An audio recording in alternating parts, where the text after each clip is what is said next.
Donc, bonsoir à toutes et à tous. Merci d'être venus si nombreuses et nombreux pour cette rencontre qui est organisée dans le cadre des Mardis du Matrimoine de l'espace régional. Donc, on est là pour parler de Mazan, anthropologie d'un procès pour viol, qui est paru cet automne aux éditions du Bruit du Monde. Donc, c'est un ouvrage inédit, tant sur le fond que sur la forme, puisqu'il a été écrit à 28 mains par des chercheurs en sciences sociales spécialistes des études de genre. Il fallait au moins cette force d'abordage, ces 14 enquêtrices et enquêteurs, pour couvrir un procès hors norme qui, je vous le rappelle, s'est tenu du 2 septembre au 19 décembre 2004. C'est un procès, un procès fleuve sur plus de 15 semaines, où ont été jugés 51 hommes coupables de viol sur Gisèle Pelicot, viols qui ont été orchestrés pendant près de 10 ans par son mari, qui l'a livré sous soumission chimique à des inconnus et qui filmait leurs crimes. Donc, à travers une démarche anthropologique, ces 14 autrices et auteurs, donc il y a 12 femmes et 2 hommes, ne se contentent pas de rapporter des faits judiciaires. En fait, leur travail, c'est d'analyser, interroger, questionner tout ce que ce procès pour viol dit de notre société, les rapports de pouvoir qui s'y jouent, la place de la parole des victimes et les conditions de sa réception, la place des institutions. En fait, qu'est-ce que révèle un procès pour viol au-delà de la culpabilité ou de l'innocence des accusés ? Qu'est-ce que ça peut nous apprendre sur la manière dont une société raconte, doute, affronte la violence faite aux femmes ? Parce qu'on peut dire que l'affaire Pelicot, c'est une affaire hors norme, parce que c'est la face visible d'un scandale quand même qui est massif. Et comme le rappellent les autrices en introduction, il faut se rappeler que toutes les 2 minutes 30 en France, il y a une femme qui subit un viol ou une tentative de viol. Donc de quoi le procès de Mazan est-il le nom ? C'est ce qu'on va essayer de savoir ce soir. Donc on va échanger avec les autrices sur la genèse de ce livre, leur posture d'écrivaine, les enjeux méthodologiques, mais aussi les enjeux éthiques, politiques, scientifiques que peut soulever ce type d'enquête. Donc merci encore à Mélanie Gourarier, Michel Salor-Lopez qui remplace Dorothée Ducy, qui était effectivement initialement prévue, et Irène Serriot, qui vont donc nous parler de leur travail. Donc déjà, toutes les trois, donc, vous êtes anthropologues, et vous vous êtes rattachés au centre Norbert Elias. Norbert Elias, c'est une unité mixte de recherche qui est installée à la Vieille Charité, sous la tutelle de l'EHESS, le CNRS, Avignon Université et Aix-Marseille Université. Donc la première question, c'est qu'est-ce qui a poussé un collectif de chercheurs tels que vous à s'intéresser à Mazan et à le prendre comme objet d'étude ?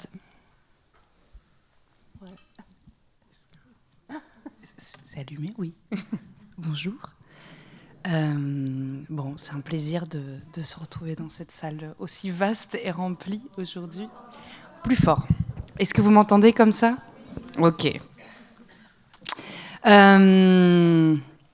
La raison pour laquelle, et on va tout compléter au fur et à mesure, mais la raison pour laquelle on a commencé à se mobiliser par rapport à ce procès, comme ça a pu être dit en introduction, donc nous on est inscrite, on fait partie d'un laboratoire ici à Marseille. À l'intérieur de ce même laboratoire, il y a un axe de recherche qui s'appelle les chantiers féministes.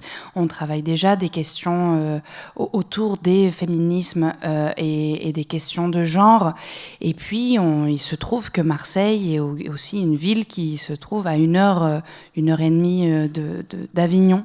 Donc, ça a commencé un peu comme ça. Ça a commencé par des inquiétudes peut-être portées de façon individuelle, où on se retrouvait, on discutait, on avait déjà ce travail actif sur ces questions de genre et ces questions de féminisme.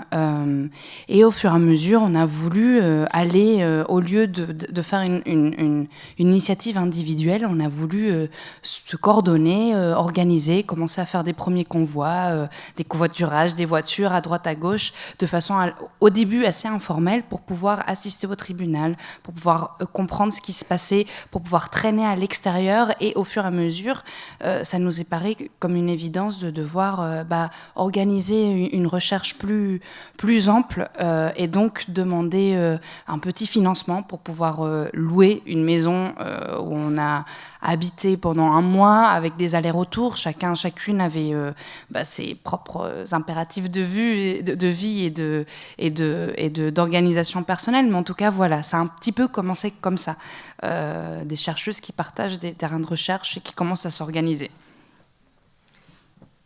Oui, peut-être pour ajouter le caractère un peu exceptionnel aussi de cette démarche qu'on a faite, parce que c'est très inhabituel dans notre profession de monter une enquête en, une semaine, de cette ampleur-là collective. C'est-à-dire que de mobiliser de l'argent, de mobiliser un collectif, tout s'est fait vraiment en une semaine, avec le soutien donc des membres de notre laboratoire.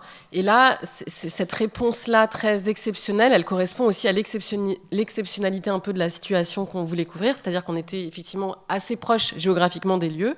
Et on s'est dit, on ne peut pas, en tant que groupe chercheuses féministes, manquer en fait ce qui se passe à 1 heure de notre labo. Et on est effectivement parti en occupant une maison. Alors, bien sûr, il y avait des allées et venues. On n'était pas rarement tous et toutes présentes au même moment dans la maison. Mais l'idée, c'était vraiment d'avoir une espèce de force de frappe, de pouvoir couvrir le territoire, parce qu'on n'a pas enquêté uniquement à l'intérieur du tribunal, et de répondre à cette espèce d'urgence qui correspond à la temporalité du procès. Et oui, comme c'était une urgence, on a dû, même s'il y avait des allers-retours, on a dû quand même pas mal mettre nos engagements de côté. Il y a dû vraiment y avoir des réadaptations parce que il fallait être là et que voilà, c'était l'urgence. Et du coup, quelle a été votre hypothèse de départ et quels ont été vos angles d'étude ? Notre hypothèse de départ, en fait, on est parti de l'événement. C'est-à-dire qu'on s'est posé la question, qu'est-ce que c'est ? Alors, c'est un classique aussi en sciences sociales, la question de l'événement, poser l'événement. Donc, on s'est demandé si c'était traité dans les médias comme un événement. On le pensait nous-mêmes comme un événement, mais on voulait aller voir qu'est-ce qui se passe sur les lieux, c'est-à-dire dans le tribunal, mais aussi pour les gens qui vivent à Avignon, et pas que Avignon, puisqu'on a des personnes qui sont allées enquêter jusqu'à Mazan. On voulait voir ce que signifiait l'événement, le mettre un peu en question, c'est-à-dire aussi dans une approche un peu plus historique, puisqu'il y a eu d'autres procès pour viol, peut-être on y reviendra. Mais voilà, c'était vraiment ce qui nous a animés, c'est principalement la question de qu'est-ce qu'un événement, qu'est-ce qui fait événement. Et peut-être rajouter aussi, on aura certainement l'occasion de l'approfondir, de continuer à le mettre en dialogue, mais les violences sexuelles, généralement, c'est des choses qui ne se disent pas, qui se cachent, qui se taisent. Et tout d'un coup, en fait, il y avait l'événement, le concept même d'événement contenait un petit peu cette idée. Tout d'un coup, c'est comme s'il y avait un faux pli dans la vie sociale de tous les jours. Comme si tout d'un coup, quelque chose qui était caché, remontait à la surface et remontait de façon impressionnante. Enfin, on l'a dit, 51 personnes accusées, c'est des centaines de viols filmés, c'est des heures de matériaux filmés, diffusés, y compris à l'intérieur du tribunal. Peut-être qu'ils n'ont pas diffusé des heures, mais en tout cas, le matériau comprenait des heures. Donc, on est quand même dans quelque chose d'assez extraordinaire en soi. Et donc voilà, l'événement pour nous, comme l'a dit Mélanie, c'était suffisamment fertile pour essayer de capter qu'est-ce que c'est que cette espèce de remontée à la surface de quelque chose qui se tait normalement, et quelles sont les ondes de choc, où est-ce que ça frappe, où est-ce que ça se réajuste, où est-ce que c'est dissonant, est-ce que les gens en parlent, est-ce que les gens en parlent pas, est-ce que les gens essaient de tenir le silence, est-ce que ça réajuste le quotidien des gens, la réalité professionnelle de certaines personnes ou pas. C'était un petit peu cette idée. Et donc, avec cette conception, y compris un peu spatiale, où l'épicentre serait le tribunal, et avec un gros enjeu de, oui, aller au tribunal, oui, comprendre ce que c'est cet espace et ces enjeux pour occuper l'espace à l'intérieur même du tribunal, mais aussi comprendre ce qui se passait à l'extérieur. Au fur et à mesure, c'est dans les commerces immédiats, dans les commerces encore plus loin, jusqu'à Mazan, dans le Vaucluse, etc. Donc, c'est un petit peu cette idée, cette hypothèse de départ de qu'est-ce que c'est que fissures dans le quotidien à travers l'idée d'événements, comme on en fait un concept en sciences sociales. Oui, il y a pardon.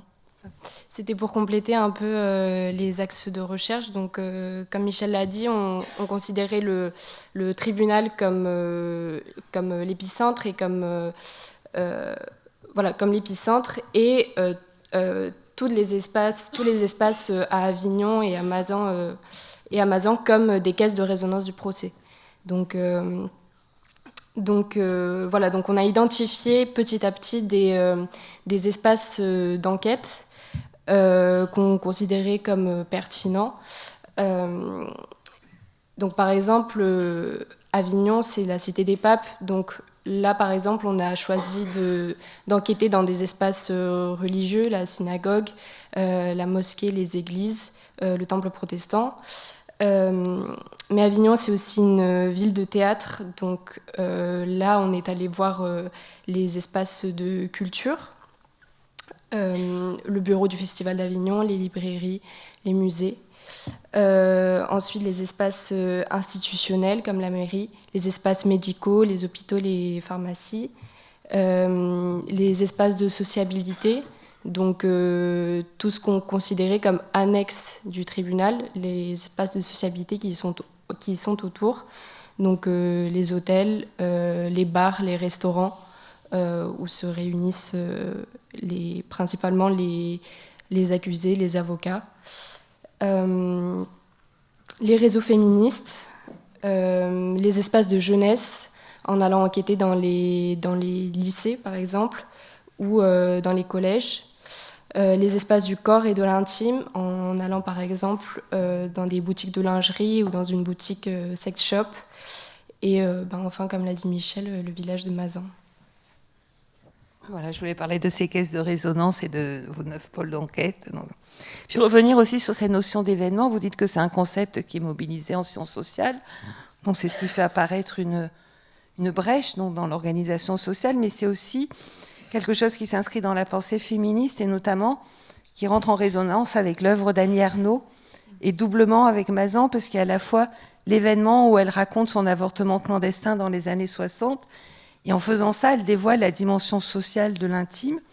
Et puis aussi à son livre sur la honte, parce que si ce procès a pris tant d'ampleur aussi, c'est le courage de Gisèle Pellicot qui a voulu lever le huis clos pour que collectivement et politiquement on puisse en faire quelque chose. Donc il y a l'événement et la honte. Voilà, je trouvais que c'était intéressant de le rattacher à ça. Et puis ça fait aussi événement, vous le disiez, sur votre travail, puisque ça a renversé le postulat de départ que le travail d'anthropologue, c'est un travail de terrain en solitaire, sur un temps long, sans forcément d'implication émotionnelle. Et je suppose que faire face à tant de violence, à ce sordide insoutenable au tribunal, ça a dû modifier aussi votre façon de travailler et de concevoir votre discipline. Peut-être juste rebondir sur ce que vous venez de dire. C'est vrai que oui, généralement, le travail de recherche, travail que ce soit en sociologie, en anthropologie, en sciences sociales, oui, c'est une quête assez solitaire, même si elle est partagée par des pairs, elle est soumise à évaluation, on en discute, etc. C'est souvent quelque chose d'assez solitaire et c'est définitivement des temps longs. Travail sur les émotions, néanmoins, je mettrais cette nuance. Ça fait longtemps en anthropologie qu'on a réglé le problème de la subjectivité et qu'on fait ça fait partie aussi de notre matériau d'enquête, de notre matière à penser, que notamment dans les études féministes, on intègre la positionnalité, que la réflexivité, c'est un exercice primordial et nécessaire dans le faire anthropologie. Donc le travail sur les émotions, c'est quelque chose qui, je dirais pas acquis, mais c'est quelque chose, en tant qu'anthropologue, je pense qu'on est assez rodé. Après, c'est sûr que ça nous a affectés. Il y a je pense à un beau texte également un peu vieux maintenant, mais un beau texte de Jeanne Favre-Sada sur être affecté dans le sens où être affecté affectivement et être affecté d'avoir un rôle. C'est sûr qu'on a été affecté dans tous les sens du terme à travers cette expérience, et que ce terrain était difficile, émotionnellement était difficile, mais je suis sûre qu'on va... Je ne sais pas si je le dis dès maintenant, on va pouvoir en parler, mais à l'intérieur même du tribunal, c'était faire l'expérience d'une lutte parfois un peu violente pour l'espace. C'était aussi faire l'expérience à travers les plaidoiries, à travers le matériau visuel qui était diffusé, d'une négation même de l'évidence d'un viol, alors que... ce qu'on voyait, on savait ce que c'était, et qu'il y avait tout un travail de plaidoirie qui essayait de nier ça, qui essayait de gommer ça, qui essayait de dire ça autrement. Donc tout ça, c'est des épreuves qui sont émotionnellement éprouvantes, oui. On a un peu le temps de déplier peut-être sur la question des émotions, parce que c'est vrai que c'est assez important, c'est assez central avec ce procès. Alors, on pourrait le dérouler sur plusieurs niveaux, je dirais. Alors, déjà, dans notre manière de travailler, on partait chacune sur nos terrains, et puis le soir, on se retrouvait, on débriefait. Et c'était souvent l'occasion aussi d'exposer nos étonnements, nos agacements, parce qu'ils étaient nombreux. Notamment, on est arrivé au procès au moment des plaidoiries des avocats. Donc, peut-être petit aparté, là... Nous ne sommes pas des spécialistes de l'anthropologie judiciaire. Et donc, nous, on s'attendait pas à rencontrer un certain nombre de manières de faire professionnelles qui nous ont vraiment surprises. Mais je pense qu'on va revenir à la question des avocats après. Donc, je ne dis pas trop de choses là-dessus. Mais en tout cas, le soir, on déroulait un peu. Et pour vous donner un peu une idée un peu plus concrète de comment est-ce qu'on a posé cette question de ce que ça nous fait le procès. Alors, il se trouve que moi, j'étais enceinte pendant le procès, et j'ai une de mes collègues, Riwa, qui a fait un entretien pendant le procès, donc pendant qu'on était à la maison, de plusieurs heures avec moi, pour essayer de déplier un peu qu'est-ce que ça m'avait fait à moi, ce qui n'était pas une question évidente en plus à saisir sur le moment. Donc tout n'est pas dans le livre, il se passe plein de choses. Malheureusement, évidemment, il y a plein de choses qui sont pas restituées dans le livre, mais il y a vraiment tout ce travail-là qui n'est pas forcément visible d'ailleurs dans les ouvrages d'anthropologie, mais qui nous permettent de construire nos analyses. Et pour l'exemple de l'agacement, c'est pas anodin en fait d'être agacé, c'est un sentiment qui a une raison en fait d'être, qui suppose déjà notre extériorité vis-à-vis de ce qui se joue en tant qu'anthropologue, mais aussi notre extériorité féministe. Enfin, on est des féministes avec des personnes qui visiblement n'avaient pas mobilisé la littérature sur la question du viol, étonnamment dans un procès pour viol. Et donc tout ça, l'agacement, ça nous permet en fait de construire un peu nos analyses. Et peut-être pour revenir sur la question de l'événement, puisque vous l'avez évoqué, effectivement, alors il y a plusieurs choses. Il y a la levée du huis clos. Et la levée du huis clos, c'était déjà un enjeu, en fait, pour un autre procès pour viol dans lequel on parle dans le livre, qui est le procès d'Aix, qui était donc il y a une 50aine d'années, qui était défendu par une autre Gisèle Halimi. Et l'enjeu de ce procès, ça a été aussi la levée du huis clos. Donc la question de la honte, de la levée du huis clos, de la visibilité des victimes, des accusés, etc., c'est un enjeu finalement qui ne cesse d'être nécessaire, et du coup qui pose aussi la question de la répétition, et de fait la question de est-ce que c'est finalement un événement ou pas. En tout cas, c'est un événement qui se répète dans l'histoire.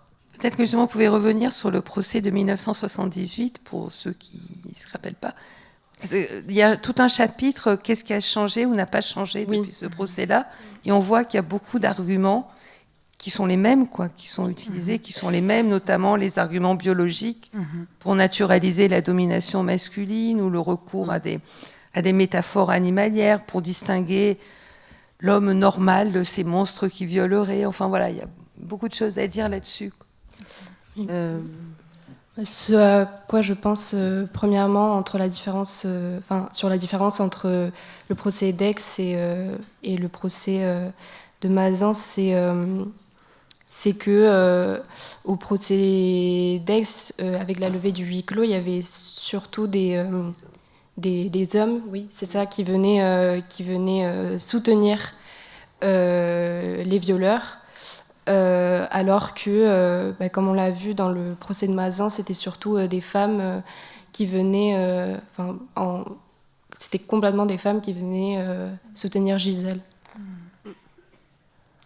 Oui, parce qu'on a parlé des émotions négatives, mais il y avait quand même, durant le procès aussi, l'émotion, alors je ne sais pas comment la qualifier, mais de sororité en quelque sorte, parce que effectivement, Michel, tu l'as évoqué, il y avait un enjeu d'occupation d'espace dans la salle du tribunal, mais aussi en dehors, où il y avait quand même des femmes, en groupe plus ou moins organisées, qui venaient soutenir Gisèle Pelicot et les journalistes majoritairement des femmes.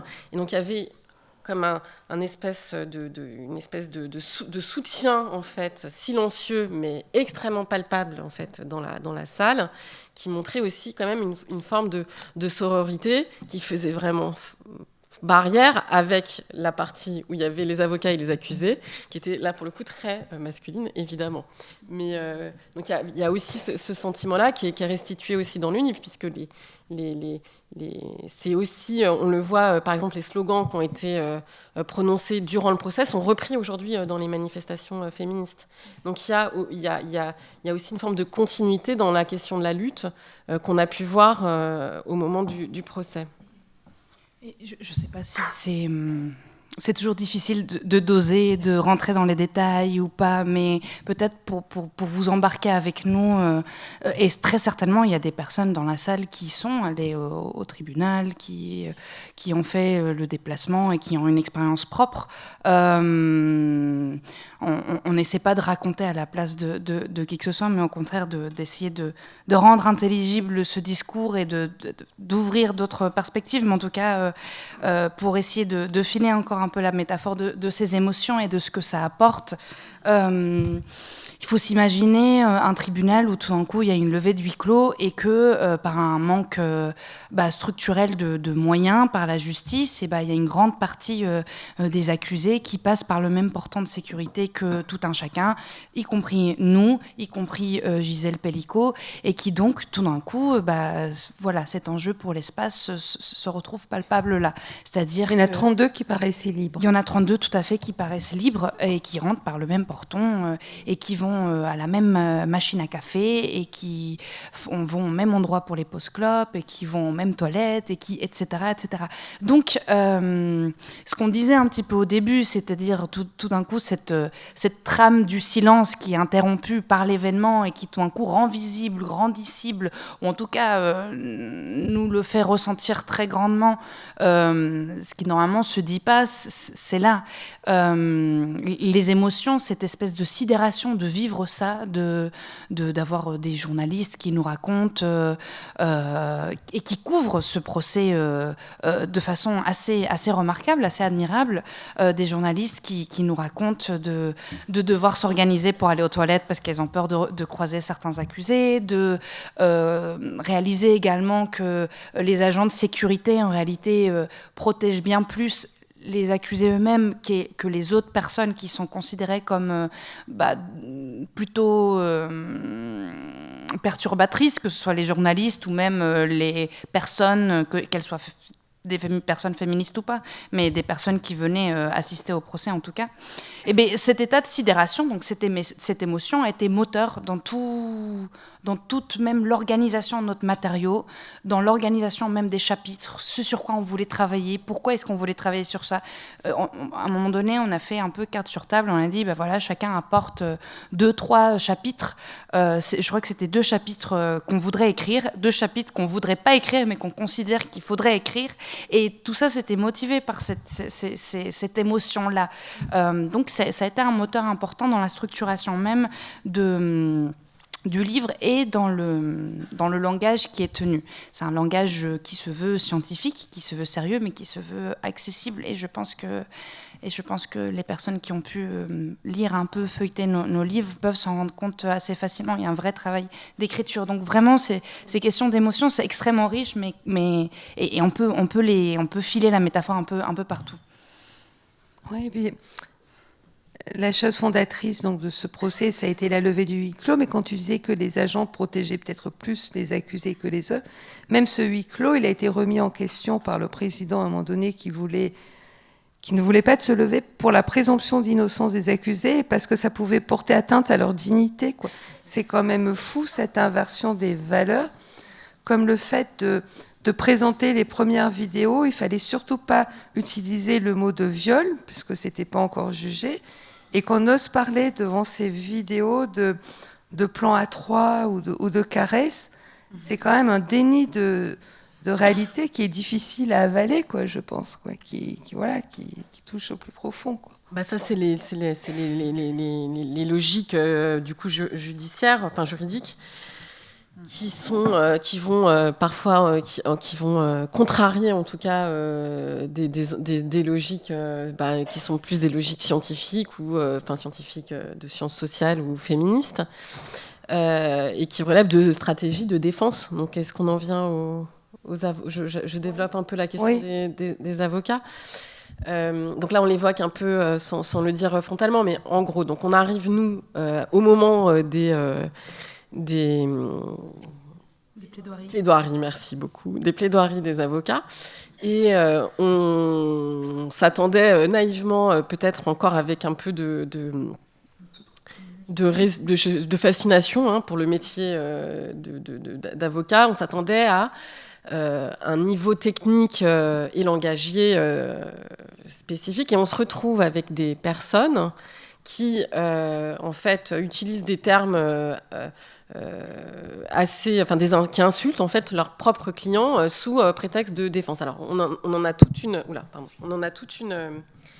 tout un panel dans le livre parce qu'on a un chapitre qui est consacré à ça. En fait, une des lignes de défense des avocats, c'est de dire c'est de charger Dominique Pellicot, donc qui est le seul à avoir un cerveau suffisamment complexe pour élaborer un tel scénario. Et donc, les autres sont des victimes de Dominique Pellicot. Et tout l'enjeu, c'est de montrer à quel point ils sont bêtes pendant le procès.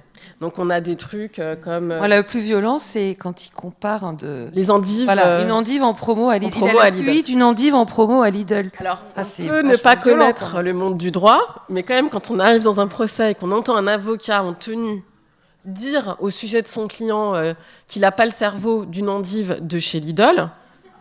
On se demande un peu où on est dans un procès d'une ampleur nationale. On se demande quand même un peu où on est tombé. Et en fait, voilà, il s'agit au-delà. Enfin, c'est aussi une mise en scène. Et il s'agit vraiment, c'est vraiment une ligne de défense. Alors, c'est pas la seule. Il faut pas. Il y a d'autres chapitres. Parce qu'il y a d'autres stratégies de défense, heureusement, des avocats et des avocates. Et puis, il y a aussi des questions générationnelles entre les avocats et les avocates.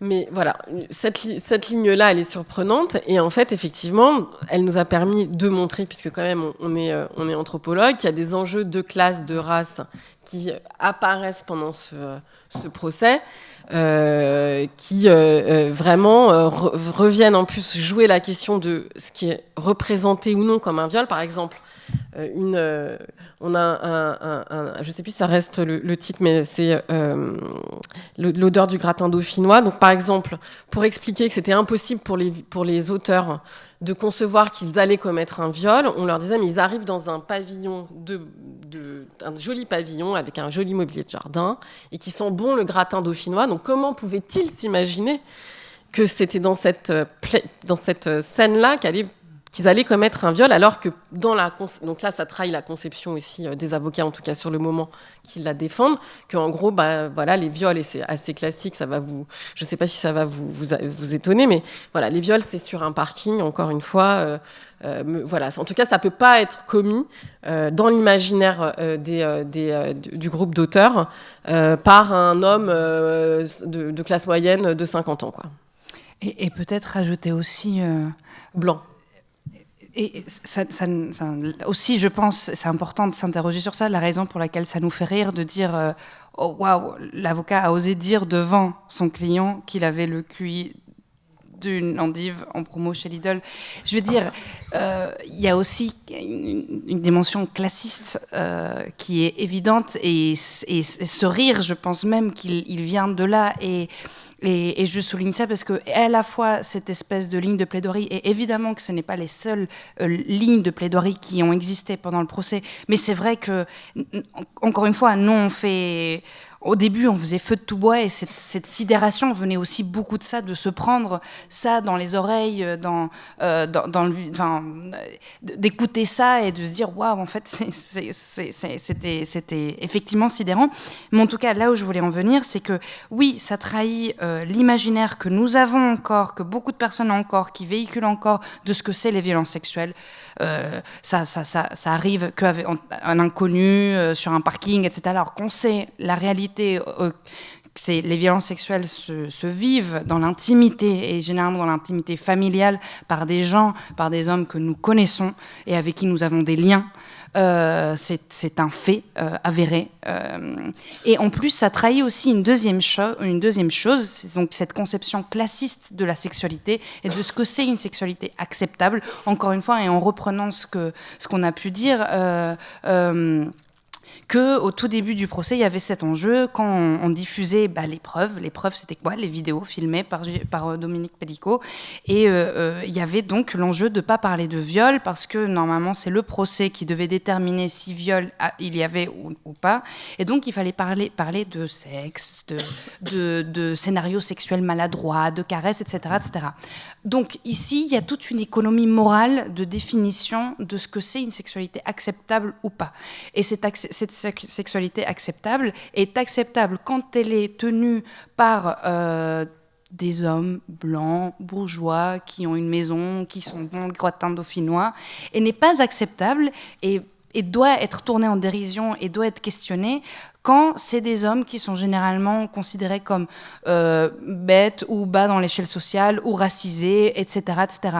Je pense aussi à la plaidoirie d'une femme avocate qui disait, presque, elle le disait pas tel quel, mais mon client est moche, mon client ne sait pas parler, s'il passait pas sur des sites par Coco, comme coco.gg, en fait, il aurait pas pu rencontrer des femmes. Donc, est-ce que lui non plus, il a pas le droit à vivre sa sexualité, il n'a pas le droit de vivre sa séduction. Donc voilà, je dis ça parce que c'est abrutissant en fait de se prendre ce genre d'argumentaire. Il faut voir ce que ces argumentaires traînent avec eux comme conception, que ce soit des conceptions classistes, racistes, moralisantes, etc., etc.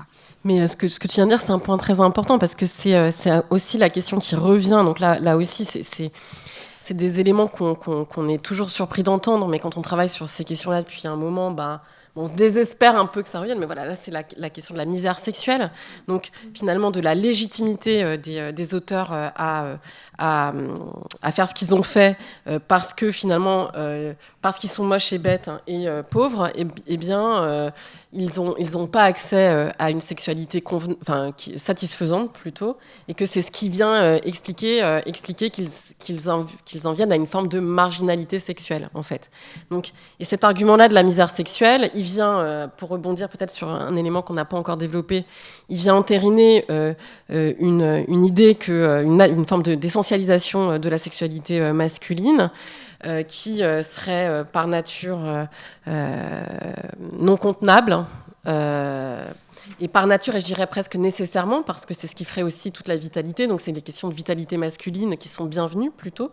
Donc voilà, il y a tout ce discours-là qu'on retrouve, et là c'est intéressant aussi avec une perspective un peu plus historique, parce que alors les arguments essentialisants, on les retrouvait, mais ils se déplacent un peu, parce que il y a des moments où c'est la question des fluides, il y a des moments où c'est la question des hormones sexuelles, des moments où c'est la question de la testostérone. Elle est assez nouvelle en fait, en particulier. Alors là, on a beaucoup retrouvé la question de la testostérone, la question du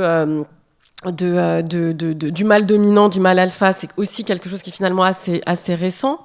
et la comparaison avec une forme avec l'animalité, là aussi, finalement, on pourrait penser que c'est un argument qu'on utilisait il y a 30 ans, 40 ans, 50 ans, et en fait, on l'utilise davantage là dans ce procès. Donc, tout ça pour dire que cette perspective qu'on essaye d'insuffler dans ce livre, un peu de mettre dans une perspective plus historique ces discours-là, ça évite d'avoir une vision un peu évolutionniste en fait de l'histoire et de se dire que quand même les choses ont changé, quand même ça va mieux maintenant, parce qu'on se rend compte que sur des points en fait, et notamment à partir des discours scientifiques, c'est-à-dire il y a une accaparation des discours scientifiques pour dire des points de vue qu'on peut qualifier de masculinistes plus largement, et bien là, on pourrait le voir presque comme un retour en arrière finalement. Et cette question de la testostérone, elle est alimentée vraiment par les métaphores animalières. Et pour citer, donc par exemple, les violeurs on parle d'eux comme des petits poissons bernés, trompés, roulés dans la farine par l'ogre Pellicot, des mouflons, des cerfs, à la merci du loup de Mazan, Dominique Pellicot. Parce que ça, c'est la ligne de conduite, de défense des avocats, donc pour déresponsabiliser, parce que quand même sur le procès, il y a 51 accusés, il n'y en a que 14 qui ont reconnu avoir violé, quoi. Pour les autres, c'est des violeurs à l'insu de leur plein gré, quoi. Ce sont des viols accidentels, ils n'avaient pas l'intention, enfin voilà, c'est quand même fou. Donc il y a la testostérone, les métaphores animalières, c'est aussi une façon de mettre en paravent sur toute une vraie réflexion qui pourrait être menée sur le fait que ce sont des violences structurelles. Il y a un déni de ce qui peut être systémique. Comme c'est des monstres, c'est pas nous, quoi. C'est pas nous, donc on n'a pas... Voilà. Alors ça, c'est un point qui est intéressant et qui dans les discussions qu'on mène publiques, là, nous amène à peut-être des développements futurs. Parce que nous, on a été, alors encore une fois, très naïvement, on a été extrêmement surprise du fait que les recherches les plus actuelles sur les questions des violences sexuelles ne soient pas du tout rentrées dans l'enceinte du tribunal. C'est-à-dire qu'on avait des experts en psy, mais alors des experts en psy, il y en a qui sont quand même formés aux violences sexuelles. Bon là, non.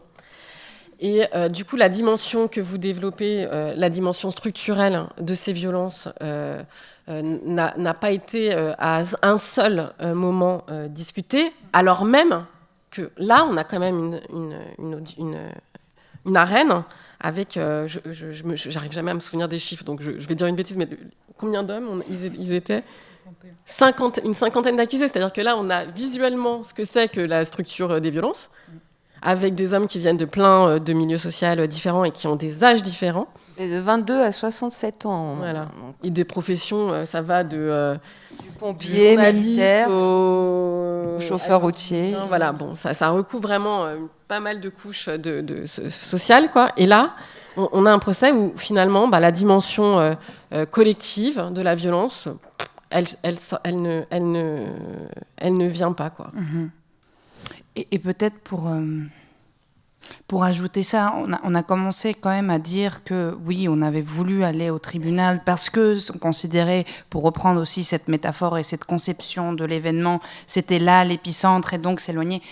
Donc il y a un chapitre qui est dédié à ça dans le livre qui s'appelle justement La testostérone ou la nature des hommes et qui essaie de prendre des échos, ci et là, de ces narratives qui pourraient être celles des avocats, comme celles qu'on vient de vous décrire, comme celles qu'on vient de partager, et qui pourtant ne sont pas du tout celles des avocats, ni des gens qui sont allés au procès, ni des gens qui s'intéressent à l'affaire, mais de toute autre personne. Et en l'occurrence, dans ce chapitre, c'est le gérant d'un sex shop qui tient des propos absolument similaires, trait pour trait, avec cette naturalisation de la violence, avec cette centralité de la testostérone, avec cette catégorisation de misère sexuelle, avec tout cette mécanique-là qu'on vient un peu d'exposer, se trouve aussi là. Donc ça parle bien de... c'est pas les avocats qui sont complètement à côté de la plaque ou c'est pas les seuls qui sont à côté de la plaque, c'est que c'est bien des conceptions aussi qui naviguent d'un contexte à un autre, qui naviguent d'un imaginaire à un autre, qui sont dans des contextes tout à fait différents et qui nous laissent encore une fois entrevoir ce côté structurel de ces conceptions et de cette fabrique et cet exercice de la violence. Je voulais dire quelque chose d'autre, mais j'ai oublié. Bah, c'est pas grave. C'est peut-être aussi ça qui explique le silence comme assourdissant de la classe politique par rapport à Mazan, quoi. Parce qu'à part quelques personnalités féminines notamment qui sont intervenues, il n'y a quand même pas eu trop de discours. Alors qu'en même temps que Mazan, il y a eu, je ne sais pas si vous vous souvenez, un affreux fait divers, le meurtre de Philippines par un ressortissant marocain. Et là, tout de suite, comme on pouvait pointer du doigt le responsable d'immigration, tout le monde s'est précipité dessus. Par contre, Mazan, c'est les criminels, ce sont des hommes ordinaires, quoi. Ce sont les hommes qui nous entourent. Donc du coup, que faire avec ça? Parce que là, c'est vraiment une question de la place des femmes dans la société. Et ça soulève peut-être trop de questions pour nos politiques. Il y a eu vraiment ce silence, moi qui m'a questionnée, quoi. Et effectivement, et Mazan, ça amène à penser et à la fois la banalité et à la fois je ne sais pas si c'est complexité ou en tout cas pluralité de... en fait, oui, on a dit que c'était le procès de Monsieur Tout le Monde, mais oui, c'est Monsieur Tout le Monde. N'en déplaise à certaines personnes, c'est Monsieur Tout le Monde. Et ça passe mal. D'autant plus que généralement, on est sur des lignes médiatiques en France, en Europe, dans le monde, où ce qui marche, c'est le sensationnalisme, c'est un racisme de plus en plus éhonté. Donc évidemment que quand c'est clair, quand il n'y a pas de nuance, ça ne nous met pas porte-à-faux, et on va couvrir ce genre de nouvelles. Et j'en profite quand même pour, on l'a dit, mais pour ressouligner du coup le travail réellement remarquable de beaucoup de journalistes, et particulièrement des journalistes femmes qui ont pris tête face à leur rédacteur en chef, qui se sont positionnés pour pouvoir couvrir ce procès.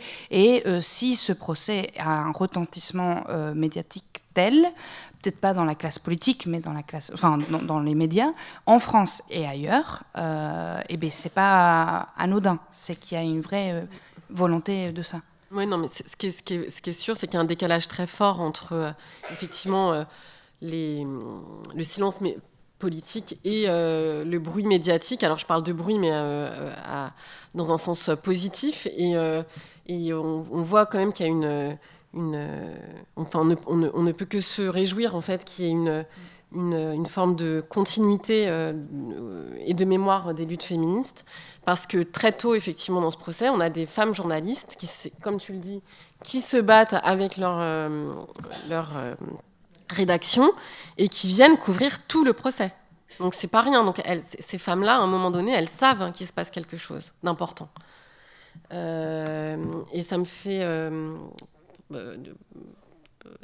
ah oui, et donc il y a la question médiatique, mais il y a la question de ce que ça fait aussi dans la vie des gens. Et là, c'est une autre dimension très importante de l'ouvrage, c'est que en fait, c'est pour ça qu'on a couvert en dehors du tribunal, c'est les personnes avec lesquelles qu'on a rencontrées, parce que dire qu'on s'est entretenu avec ces personnes, ce serait presque qu'on aurait calculer un moment d'entretien, mais là c'était vraiment des rencontres dans la majorité des cas.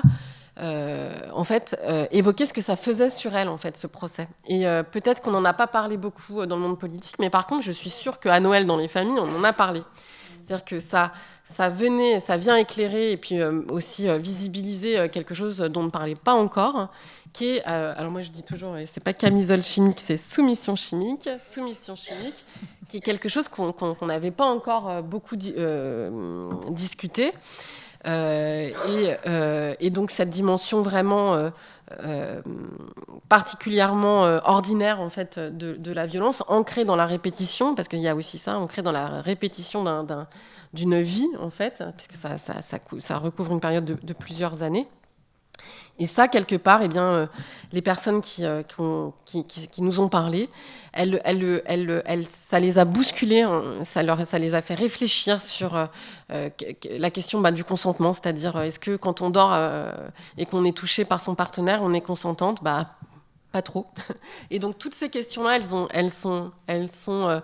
elles ont été un peu agitées par ce procès-là. Et nous, ce qui nous intéresse maintenant, c'est voilà, qu'est-ce qui reste de ça et qu'est-ce qui va peut-être jaillir de ça à l'avenir.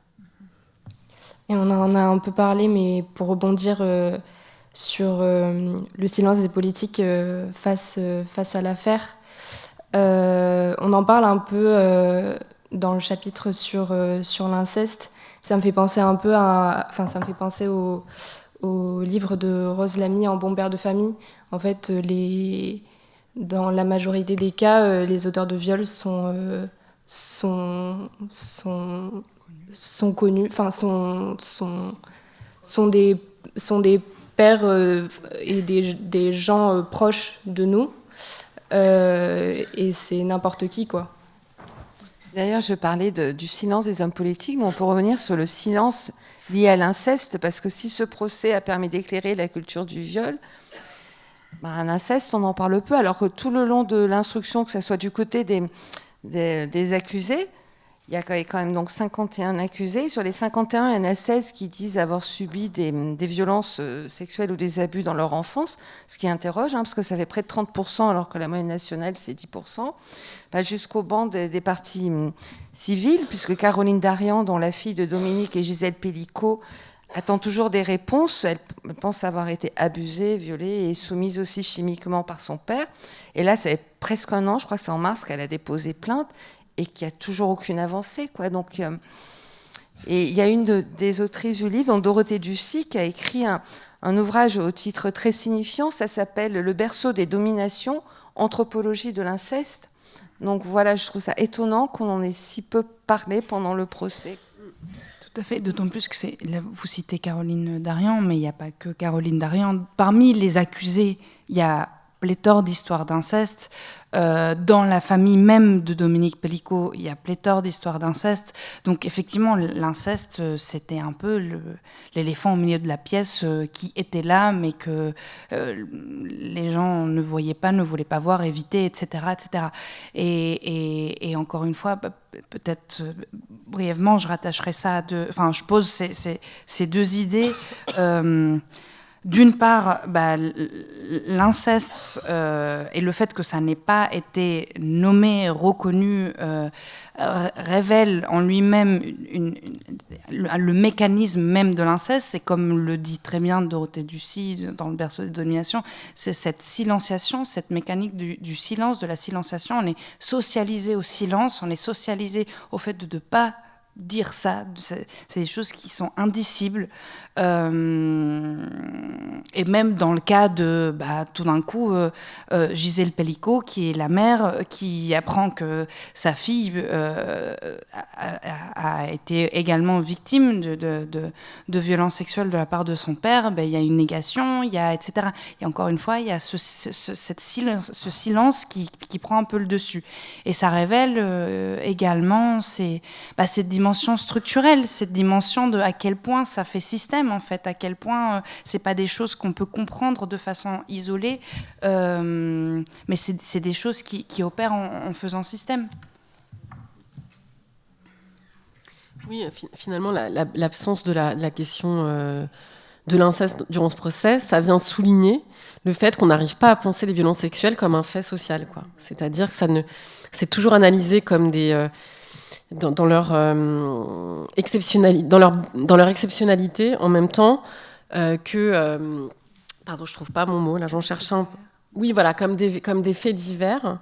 Et, pas comme des faits de société. Pas comme des faits de société, ce qui permettrait de penser le continuum des violences, qui est bien montré par Dorothée Ducy, justement. Puis on parlait des politiques et là de la culture du viol, et je pense à ce que vous citez aussi dans le livre. Quelqu'un qui pourrait être la voix de cette culture du viol, c'est le maire de Mazan, Louis Bonnet, parce que son résumé de l'affaire, je ne sais pas si vous l'avez entendu, c'est que après tout, il n'y avait pas mort d'homme et que la famille s'en remettrait, quoi, comme on se remet d'une grippe, quoi. Oui, ça, par contre, on aurait pu l'entendre déjà au procès d'Aix.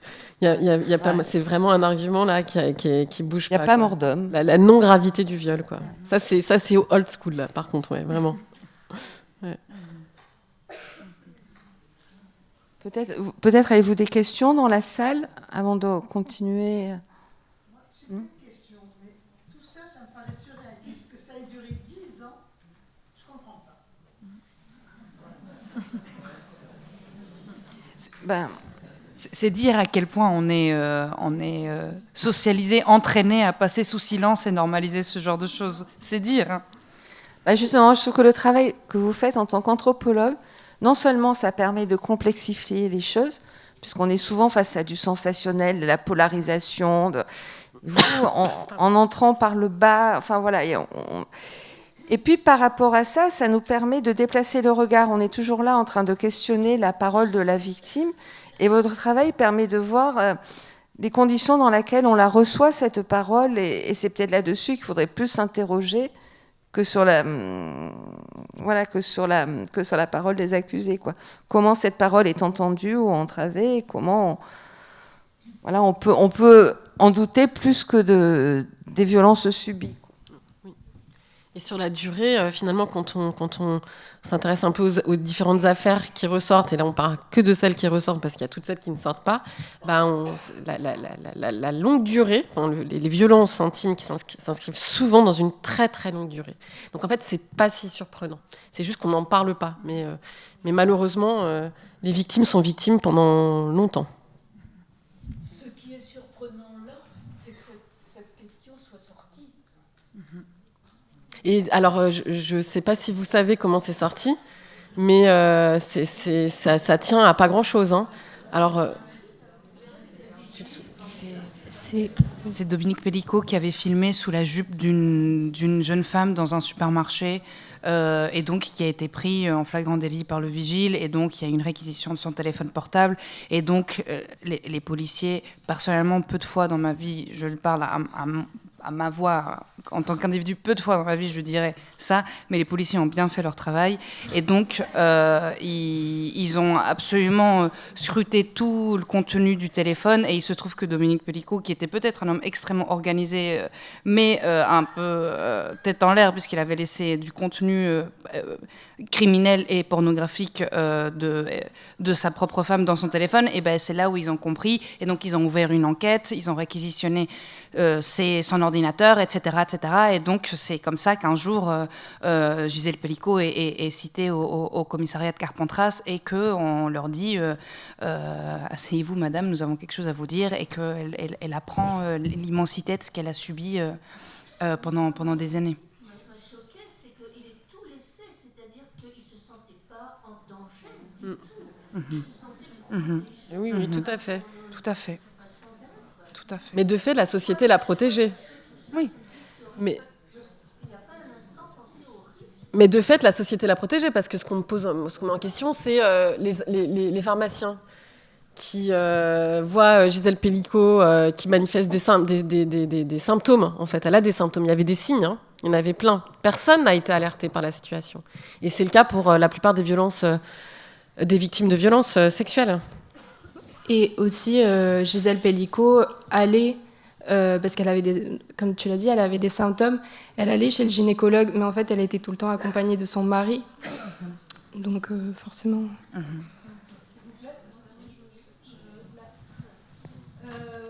Moi, je voulais juste... J'avais deux petites questions. D'abord, vous avez dit que vous aviez fait une enquête dans les différents lieux qui entouraient donc le tribunal, et notamment à Avignon, donc les mosquées, les synagogues, les églises. Et donc, je voulais savoir, du coup, vous avez du coup fait des entretiens avec des gens de ces institutions-là. Et deuxièmement, est-ce que puisque vous travaillez donc sur les questions de genre et sur le féminisme, est-ce que vous avez tiré des conclusions nouvelles compte tenu de tout ce qu'on sait déjà? Est-ce que vous avez tiré des conclusions nouvelles de ce procès? Est-ce que vous avez observé des choses nouvelles par rapport à ces questions-là de violence sexuelle Oui, pour répondre à la question sur les espaces religieux, oui, on s'est entretenu avec les responsables des acteurs de ces institutions religieuses. Bon, je ne peux pas le dire pour des raisons d'anonymat, mais c'était chercher à savoir la réception du procès et les échos dans ces espaces-là. Donc, par exemple, dans le temple protestant, dans les cultes, il y a toujours un moment de prière et moment de discussion sur ce qui se passe sur l'actualité. Et donc c'était aussi chercher à savoir est-ce qu'ils ont évoqué le procès, est-ce qu'ils évoquent les violences sexistes et sexuelles, et voilà. Moi j'ai eu un entretien avec un rabbin. Et c'est jamais les réponses en général dans un entretien déjà les gens ils commencent par s'excuser de pas connaître le sujet. Ensuite ils disent qu'ils n'ont rien à en dire, et ensuite quand on commence à discuter avec eux, ça se déploie. Donc là en l'occurrence en tout cas alors on a peu restitué, donc ça aussi c'est des choses qui se retrouvent pas forcément dans le livre.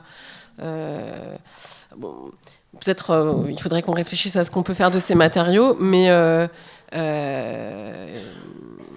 pour le rabbin en tout cas, donc ça lui, il en parlait peu avec les personnes qu'il rencontrait. Donc lui en particulier, il allait visiter surtout des personnes âgées de la région qui étaient assez isolées en fait.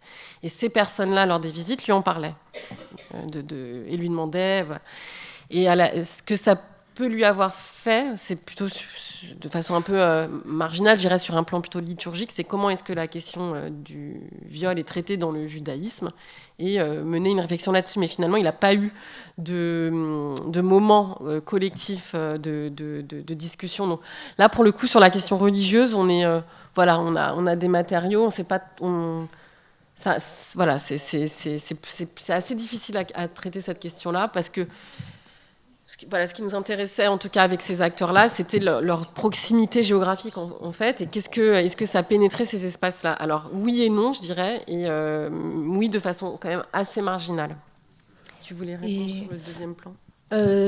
C'est pour compléter, c'est par exemple, à l'Église, l'Église catholique, elle se sent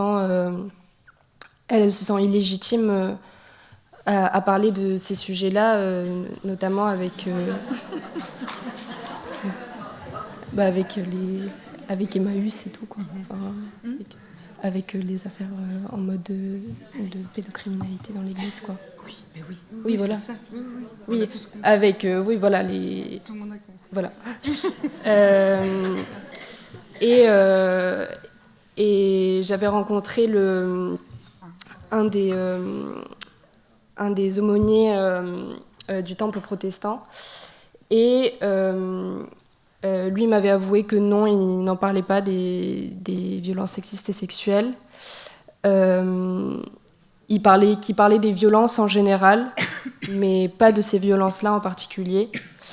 Mais en discutant, il s'est rendu compte que c'est vrai qu'il n'y avait pas pensé, et en fait, ça l'a fait changer d'avis. Et la deuxième fois où on s'est rencontrés, il m'a dit qu'il avait fait une prière d'intercession sur le procès au culte. Qui se trouve également dans le livre, si vous voulez lire la prière. Elle se trouve également dans le livre, la prière, si vous voulez la découvrir. Et sur la question de si on a découvert quelque chose de nouveau, c'est difficile à dire, parce que moi, là, je vais vous refaire une réponse aussi d'anthropologue. Moi, j'ai le sentiment que notre métier, c'est pas de découvrir des choses. Je sais pas d'ailleurs si on découvre vraiment des choses. Je sais pas comment répondre à cette... Non, mais c'est que peut-être la question qu'on pose, c'est plutôt d'essayer de mettre à jour en fait des processus qui sont déjà là et qu'on ne cesse en fait d'approfondir. Donc vous dire exactement quel élément il y aurait de nouveau. Par exemple, je pourrais dire la soumission chimique, soumission chimique, c'est ça. C'est pas...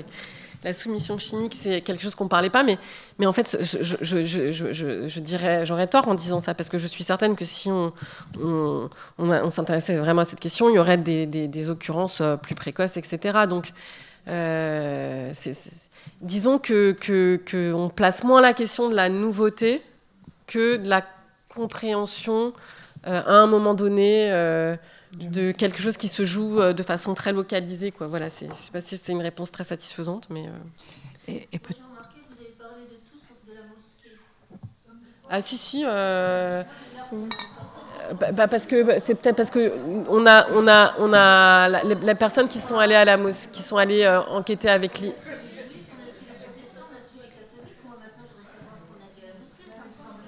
Oui, bien sûr. Si. Est-ce qui s'est passé est-ce qu'on est allé à la mosquée? Alors oui, on est allé enquêter.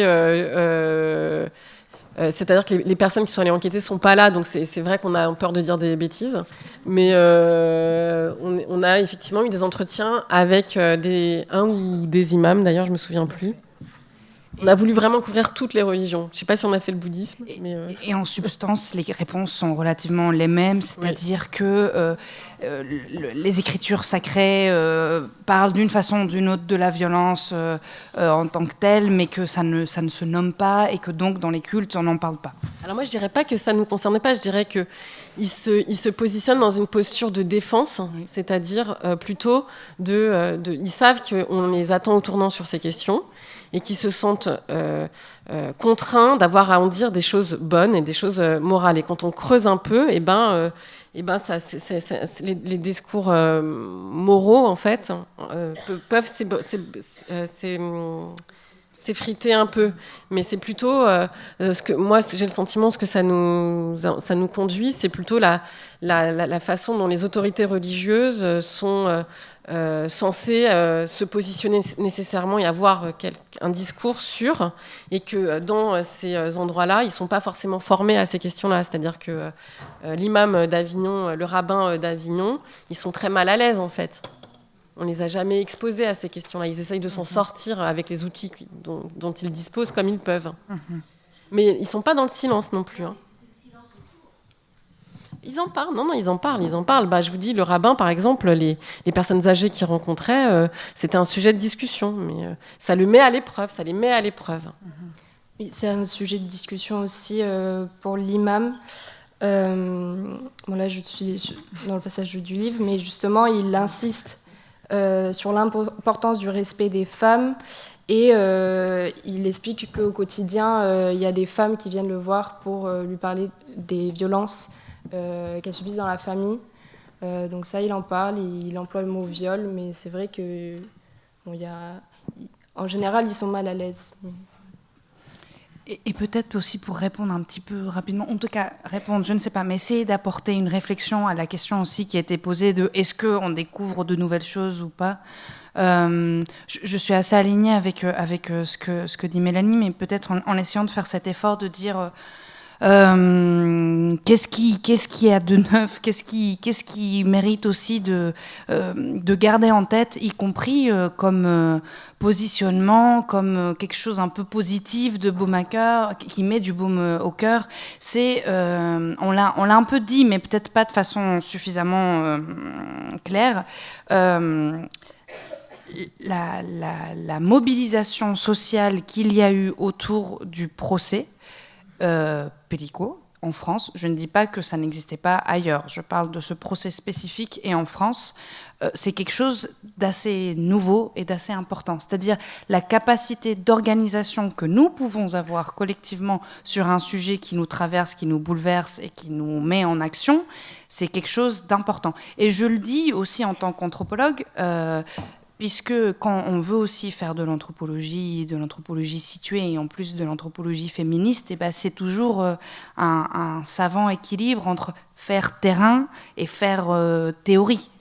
On ne peut pas juste théoriser si on n'est pas engagé nous-mêmes dans certains processus concrets sur le terrain, ou si on ne met pas en application certains préceptes qu'on essaie d'étudier, etc. Donc le fait de s'être mobilisé et qu'il y ait cette porosité entre le procès, il y a également un chapitre sur ça, le procès à l'intérieur du tribunal et le procès dans la rue, qui est cette porosité où même les mobilisations sociales qui se tenaient devant le tribunal parfois étaient citées par les avocats pour faire partie de leur stratégie de plaidoirie, etc., qui est cette porosité-là. Je pense que c'est quelque chose qui est important, qui est peut-être n'est pas nouveau dans le sens où c'est pas la première fois dans le monde qu'on voit ça. En Amérique latine, c'est quelque chose qu'on a énormément observé dans les questions de violence sexuelle, de mobilisation et d'incidence juridique, d'incidence pénale dans ces questions-là. Mais en tout cas, ce procès-là, le procès Pellico, nous met également le doigt sur ça. Peut-être c'est une bonne nouvelle aussi.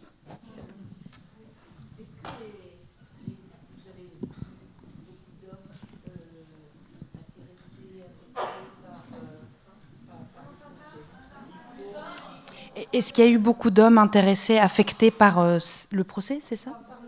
Par le procès. Du coup, je dois répondre.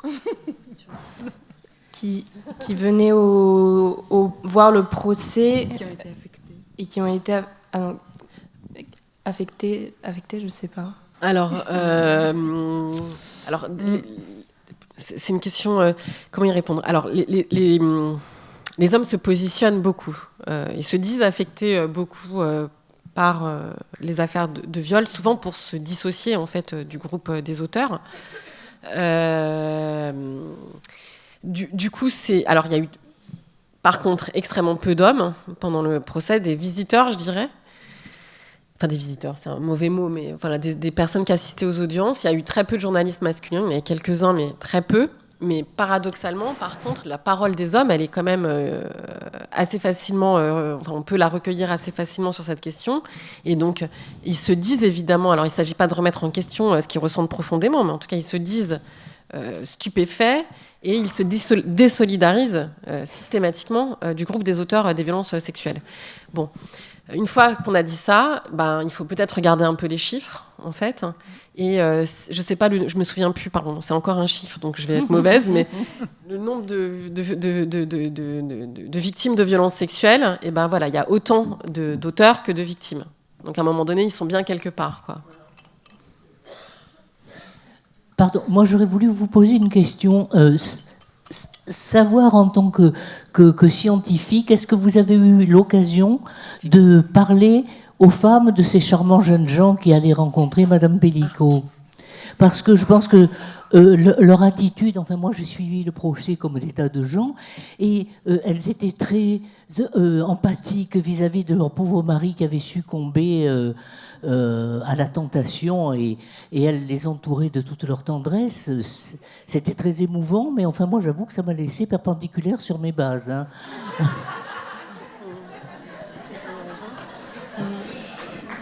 Non, c'est des femmes peut-être. Alors là, une question importante. Trigger warning.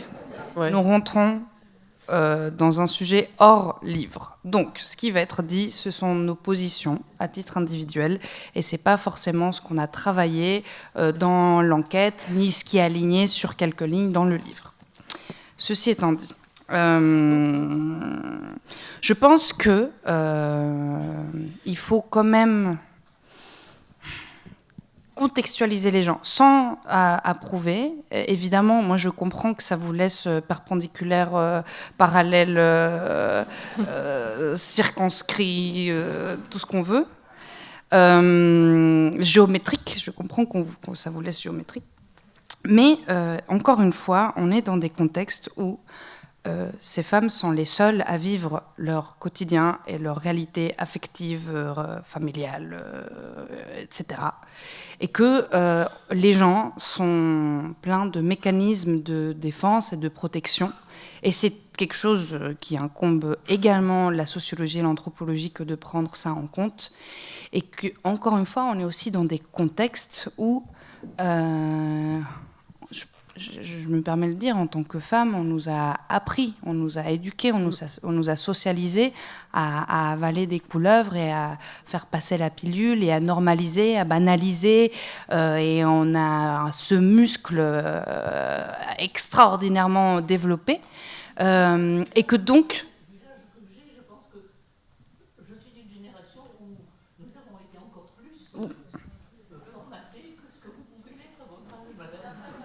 On est formaté d'une façon un peu différente, sans doute. Tout à fait. Mais le format, vous inquiétez pas, opère toujours. Différemment, mais ça opère toujours. Donc, je pense que c'est important de lire aussi ces situations. C'est normal que ça... Même pour l'avoir vécu dans le tribunal, on ne peut pas ne pas se dire...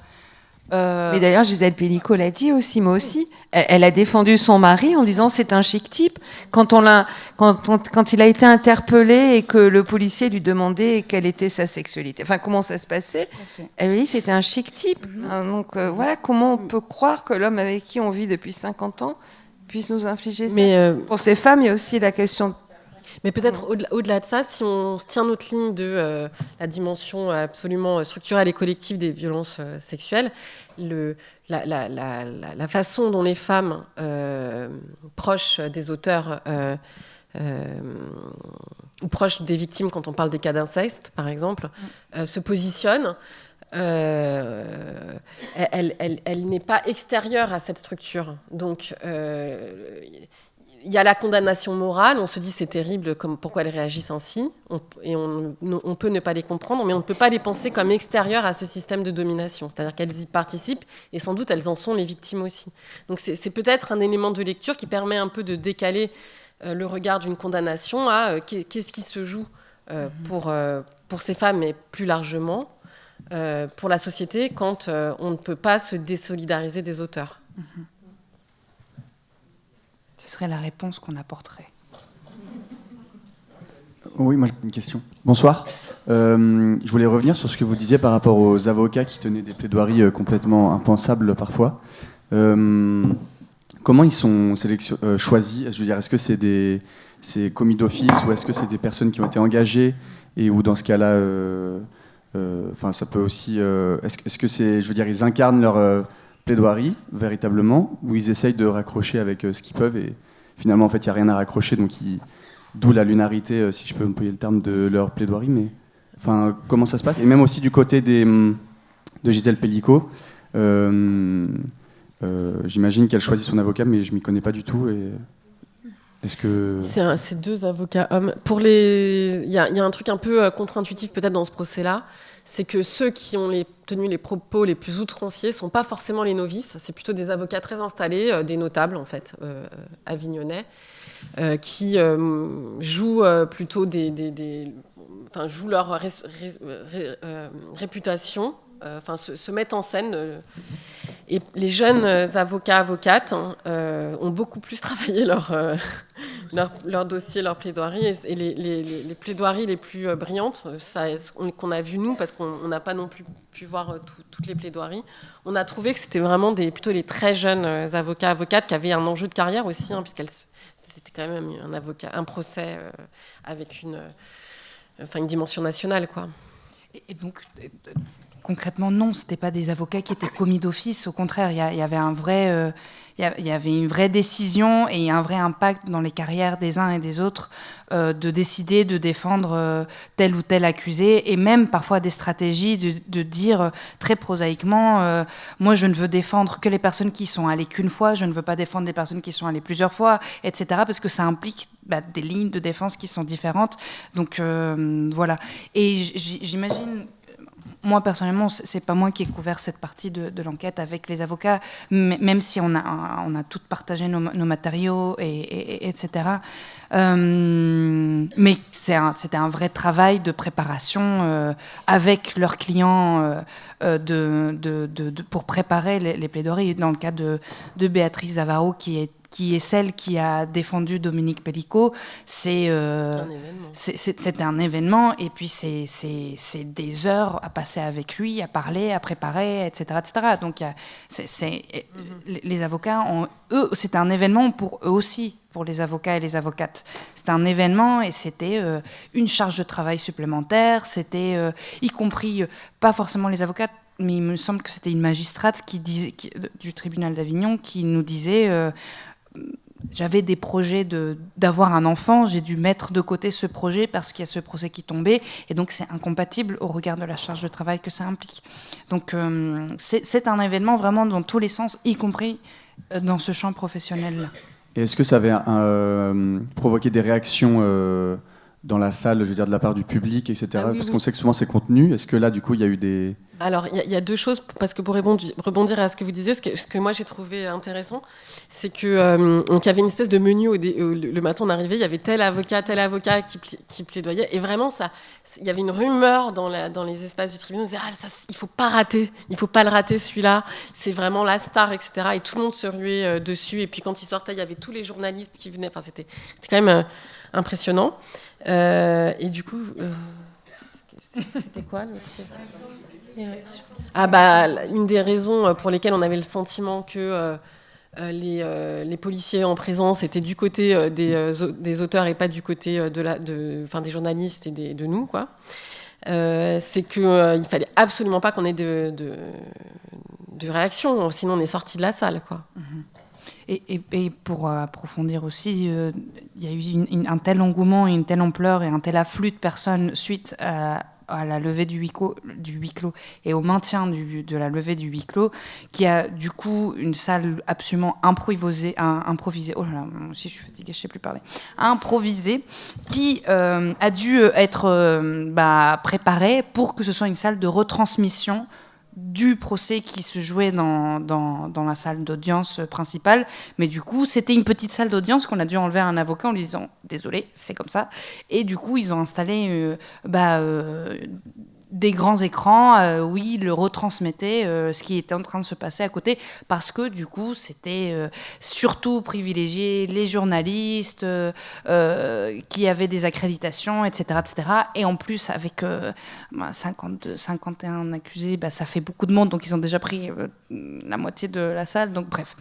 Tout ça pour vous dire que dans la salle de retransmission, c'était les mêmes enjeux qui étaient là. C'était une dame qui en plus avait été prise en intérim pour pouvoir gérer ça, parce qu'évidemment c'était pas prévu et qu'il a fallu, même au niveau organisationnel, accommoder un petit peu tout ça, de dire tout de suite, vous ne parlez pas, vous ne bougez pas, la première personne qui fait un commentaire, elle sort tout de suite, mais avec ce côté strict-là, parce que, et je la cite, vous ne savez pas à côté de qui vous êtes assis. Est-ce que vous êtes assis à côté d'un familier, d'une femme, d'un proche, d'un des accusés ? On n'en sait rien, je ne veux pas savoir, mais en tout cas, voilà. Donc oui, on était tenus à jouer au poker, avoir une poker face tout le long. Et donc on bouillonnait de l'intérieur, mais ouais. Ceci dit, nous parlons beaucoup du tribunal, mais n'oubliez pas que un grand enjeu, ça a été de sortir du tribunal et de comprendre aussi comment ce qui se passait à l'intérieur du tribunal se répercutait d'une façon ou d'une autre ailleurs. Et on a des chapitres qui sont vraiment très engageants, très intéressants sur Mazan, sur le village, sur les associations, sur le tissu féministe de la ville d'Avignon, sur certains commerces. Donc c'est important, c'était important aussi pour nous de ne pas être omnibulés par le tribunal et de réussir aussi à sortir et à capter ce qui se passait dans les à côté, dans le hors-champ. Oui, j'ai le micro. Ah. Qui a été frappé ? Qu'est-ce qui vous a plus frappé hors champ ? Qu'est-ce qui vous a plus frappé ? C'est comme la question sur la nouveauté, c'est pas évident de répondre. Ça dépend, parce qu'à titre collectif ou à titre personnel, parce qu'on travaille tous et toutes sur des sujets plus ou moins... Moi, je travaille sur la masculinité, toi... sur les violences sociales, les violences de migration, etc. Donc on a aussi notre regard avec notre propre background scientifique, quoi. Donc répondre de façon collective, c'est pas évident. Alors j'ai une question ici. Oui, le procès Mazan, on a dit que c'était le procès des viols. Et il y a un chapitre qui est intéressant. Vous l'avez dit, Madame, tout à l'heure, la présentatrice, la question de l'inceste. Alors, je ne sais pas s'il y a un chapitre qui est consacré dans votre ouvrage, mais la fille de Gisèle Pelicot souhaite rouvrir le procès, puisqu'elle a dit, effectivement, ce procès, c'était sur les viols de Mazan, mais moi, je n'ai pas... j'ai écouté son témoignage qui était assez émouvant lors de la présentation de son livre, Et effectivement, elle a posé, on a écarté le sujet lors du procès de Mazan. Et pourtant, vous l'avez dit, autant la fille de Gisèle Pellicot, mais aussi les acteurs de viol qui ont subi de l'inceste, le sujet n'a pas été traité au procès de Mazan. Et c'est aussi, vous en tant qu'anthropologue, c'est un sujet de société. C'est-à-dire que autant ce procès a mis en lumière un vrai fait de société, qui est celui des viols, mais a écarté un autre sujet très important, qui est celui de l'inceste. Et ça, je ne sais pas si dans votre recherche, dans vos travaux, vous l'avez valorisé, ou je ne sais pas comment vous l'avez abordé, mais c'est un sujet à part entière, puisque ce sujet-là reste tabou dans notre société, et on n'arrive pas à avancer sur le sujet.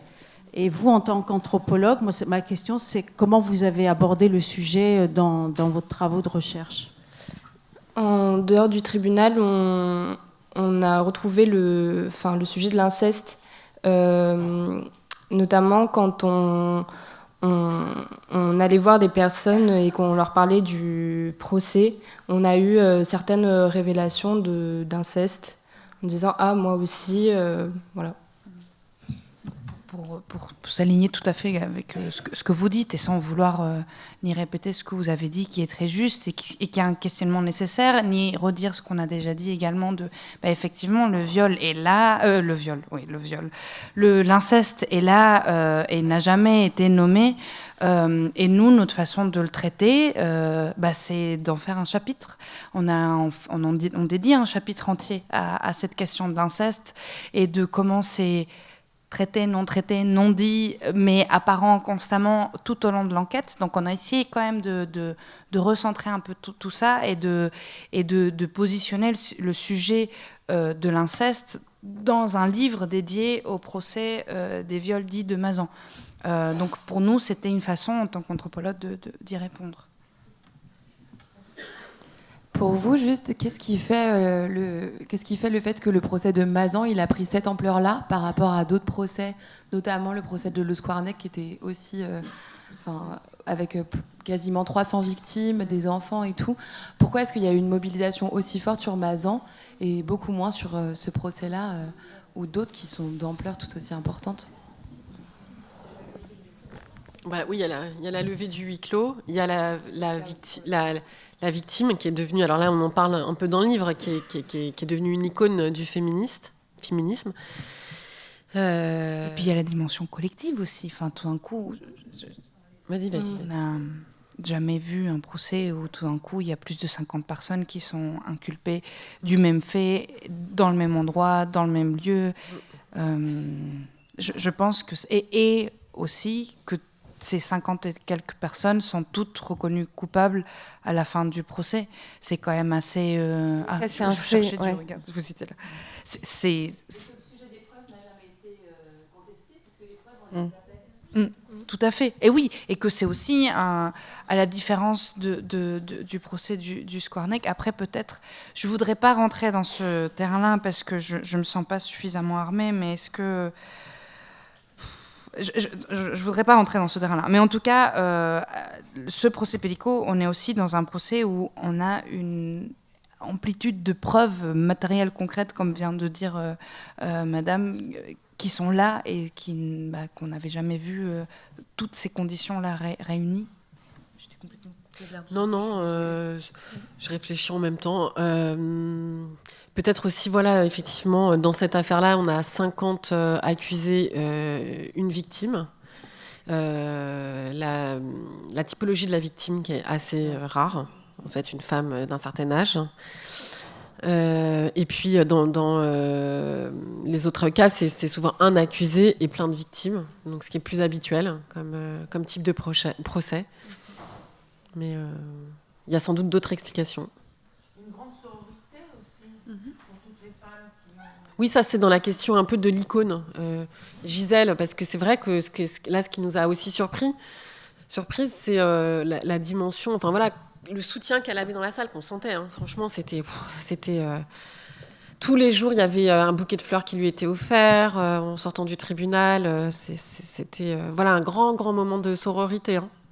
Et même elle, hein, quelques occasions, elle a pu partager le fait que si elle a voulu faire la levée du huis clos et la maintenir, c'était évidemment pour que la honte change de camp et que ce soit pas elle qui porte la honte, mais aussi parce qu'elle ne voulait pas se retrouver seule devant toute cette dizaine d'accusés.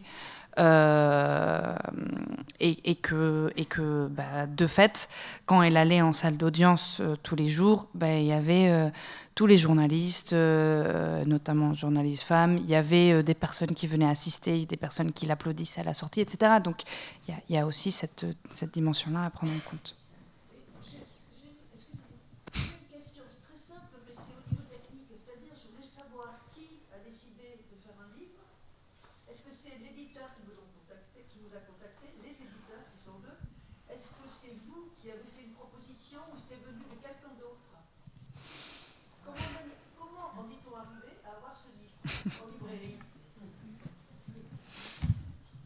C'est qui répond.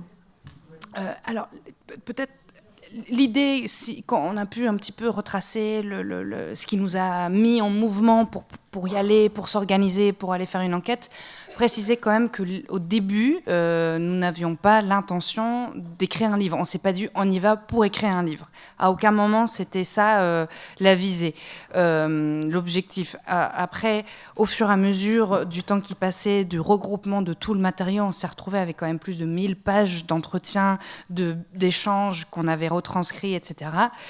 Et qu'on a commencé à donner un petit peu forme, on s'est dit en fait c'est pas un article, c'est un livre qu'il faut faire parce que il y a trop de matière et déjà il y a énormément de chutes, comme on dit dans le textile, de chutes, de choses qu'on n'a pas utilisées. Donc voilà. Après, pour l'éditeur et l'éditrice, peut-être que l'éditeur et l'éditrice est là. Peut-être pourrait-elle expliquer comment ça s'est passé. Elle est repartie. Allez là.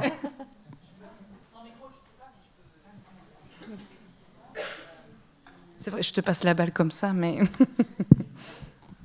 Bonsoir. Effectivement, on est une maison d'édition installée à Marseille et on connaissait le centre Norbert Elias, on suivait un peu leur actualité sur les réseaux, le réseau LinkedIn. Et on avait déjà été approché pour un autre projet sur Mazan, d'un journaliste. Et on avait refusé parce qu'on savait qu'on n'était pas l'éditeur de ce type de livre à chaud. Et en revanche, début janvier, j'ai l'impression que c'était début d'année, Lucille Fiorenza, une des anthropologues, a posté sur le réseau comme une impression de tout ce qu'elle venait de vivre. Enfin voilà, c'était comme une impression à chaud de ce qu'elle venait de vivre. Et j'ai trouvé fascinant qu'un collectif d'anthropologues se soit rendu disponible sans comprendre exactement d'ailleurs tout ce qui avait pu se passer là-bas. Donc j'ai écrit à Lucille pour lui proposer qu'on se rencontre. Là, elle m'a dit on est en train d'imaginer quelque chose, un livre, mais on n'en est pas encore là, donc on vous recontactera. Et je me souviens avoir attendu impatiemment leur mail qui a fini par venir en mars-avril, j'ai l'impression. Et déjà, le livre était aux 3/4 écrit, je dirais, ensemble. Voilà, donc c'est franchement assez extraordinaire de pouvoir accompagner un projet comme celui-là, parce qu'un tel collectif se mette en branle et que l'anthropologie se charge d'une question comme celle-là, voilà, c'était essentiel. Donc on est très très fiers de l'avoir publié. J'espère que j'ai répondu à votre question. Merci. On va prendre une dernière question, parce que...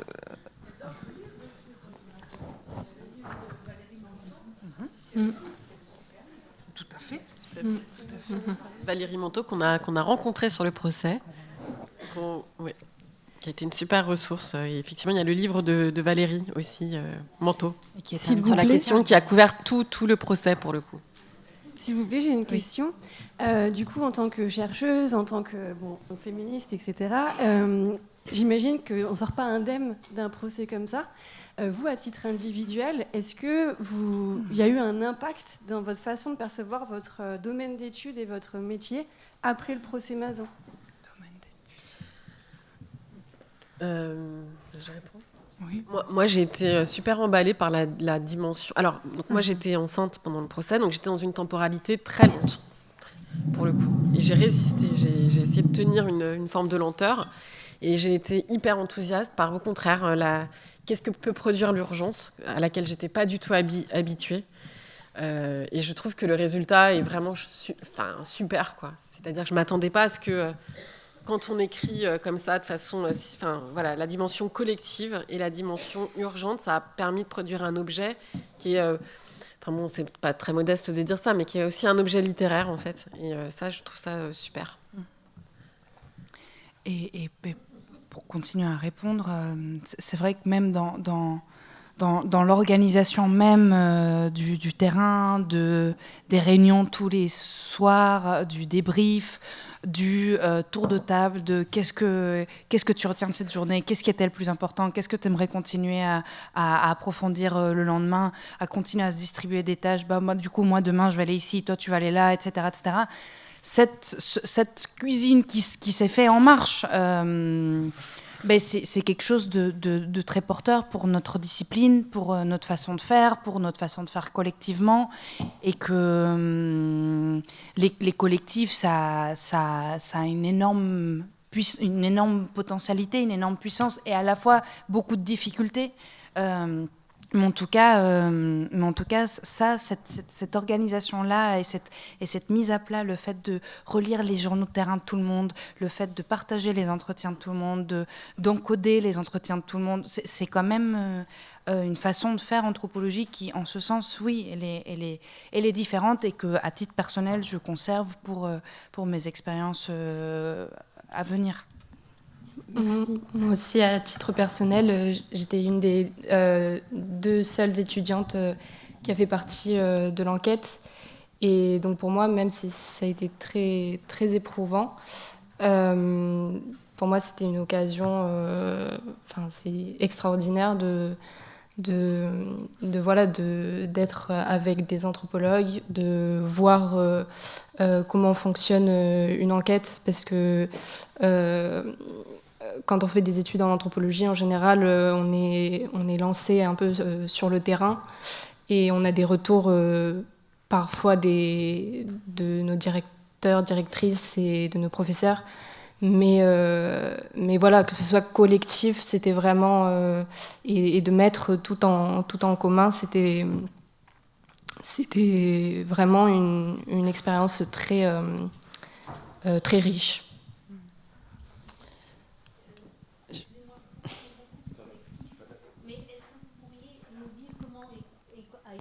Le collectif, et est-ce que vous étiez d'univers différents, est-ce qu'il y avait des hommes, des femmes, est-ce que vous pourriez un peu plus... Alors là, je me rends compte qu'on n'a pas dit un truc hyper important, c'est que donc, le Centre Norbert Elias a un axe important qui s'appelle Chantier féministe. Si vous en avez parlé au début. On en a parlé, et super.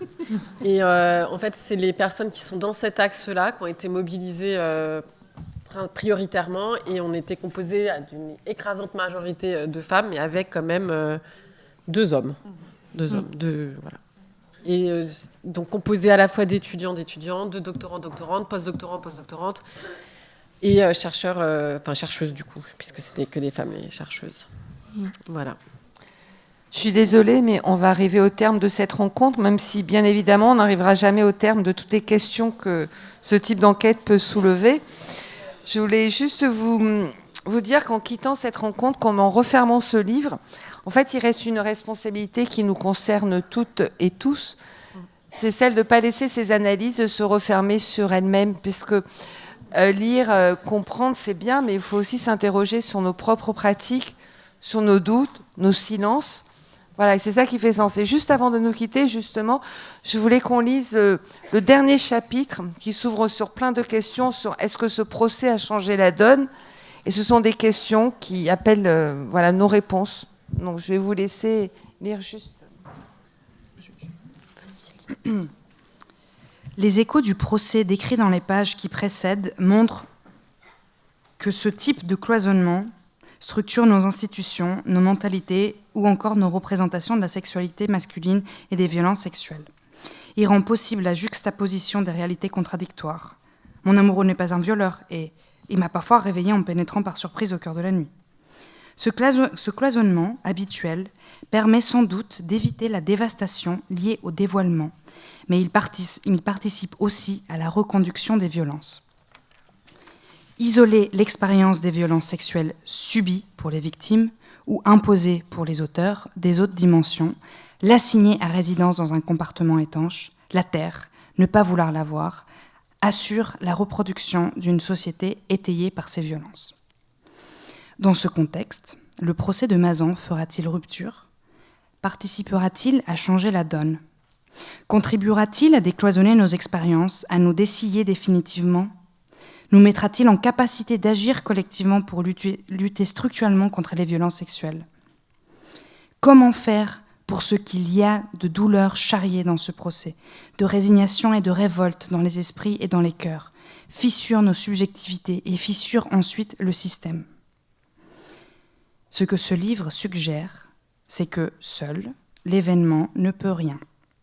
Nous devons l'aider à faire rupture. Alors, à vous, à nous.